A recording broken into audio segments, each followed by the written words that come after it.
অনেক দূর থেকে আমার কাছে নিয়ে আসছে দুধটা পরিমাপ করার জন্য। আসসালামু আলাইকুম ভাই। ওয়ালাইকুম সালাম। কেমন আছেন আপনি? আলহামদুলিল্লাহ ভালো।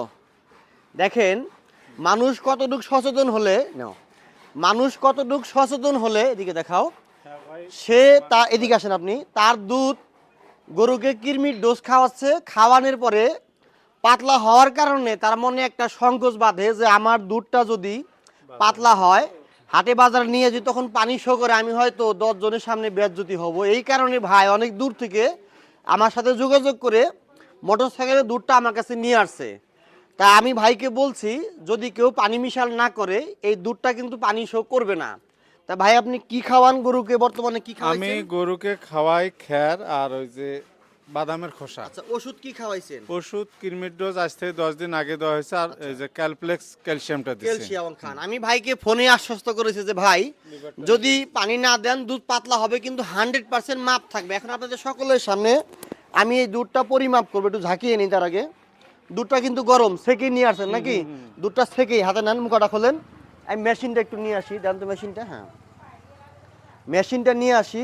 প্রিয় বন্ধুরা লক্ষ্য রাখবেন, আসলে এরকম উদার মনের মানুষ কিন্তু সবসময় সকলকেই পাওয়া যায় না। আজকে দেখেন কত দূর থেকে উনি, এই যে হ্যাঁ একটু খালি একটু মিলাই নেন তাই হবে, অনেক দূর থেকে ইনি কিন্তু দুধটা পরিমাপ করার জন্য নিয়ে আসছে আমার কাছে। তা ধরেন আমি একটু ধরতেছি, দেখি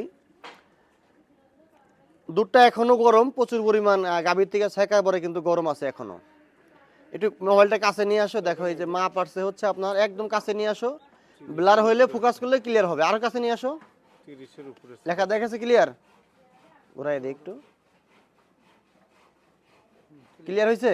আচ্ছা এখন তুমি বিষয় দেখেন, এই অনেক ভাই আমার থেকে ভাই, হ্যাঁ আমি হ্যাঁ একটু প্রশ্ন করি। হ্যাঁ আচ্ছা বলেন। এই যে ভালো দুধে কত পার্সেন্ট? কত থেকে কত? 30%ই 100% ভালো। 30% জি 100%। জি হ্যাঁ। জি, এর ঊর্ধ্বে আসে না? 30%-এর পরে আপনার 35% পর্যন্ত আসে যদি দুধটা ফ্রিজে রাখে এবং কি ঠান্ডা হয়। 30% যেটা সেটাই 100% না, পিওরিটি। মানিক ভাই আমার আরেকটা কথা, এই যে ফারুক ভাই, মানিক ভাই না তো, মানে এই হ্যাঁ, দুধটাই ফারুক যদি ভাই। আমি ফ্রিজে রাখি বা আগামীকাল যদি ছেলের উদ্দেশ্যে নিয়ে আসি তখন কি পানি শো করবে? না না না, যদি আপনি 10 দিন পরেও এই দুধটা ফ্রিজে রেখে আপনি নিয়ে আসেন পানি তো শোক করবেই না। ফ্রিজে রাখলে গাভীর দুধটা আরো ভালো মাপ দেয়, কারণ 3% তখন বেশি, গরমের কারণে 3% কম দেখায়। আর অ্যাকুরেট মাপ থাকে 20% টেম্পারেচারের মধ্যে অ্যাকুরেট মাপ দিবে, কিন্তু দুধটা এখন গরম।